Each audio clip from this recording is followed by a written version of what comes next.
Hello, hello! So ito na nga, ako na naman ay nagsundo muli sa aking mga anak dahil ang si Bria ay nasa bahay kasi nga sinundo ko kaninang tanghali dahil vomit sa school, kaya siya pinauwi and she's there na nagpapahinga. Ito si ate, si panganay at si bunso. O yun yung yung mixer. Nagbubuhos sila kahit malamig, oh. Buhos-buhos ng mixer. So ayan.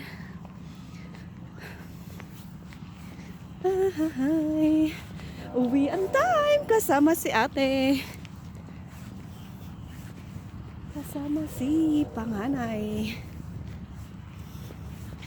So lakad-lakad muli.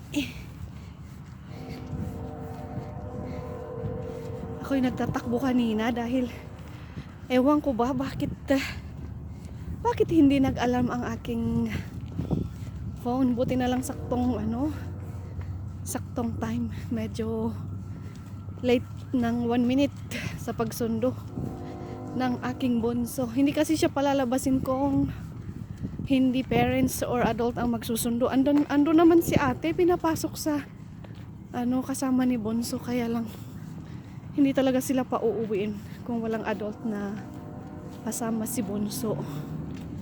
Hindi nila pinapauwi ang mga pre-K dito pagka walang parent na magsusundo.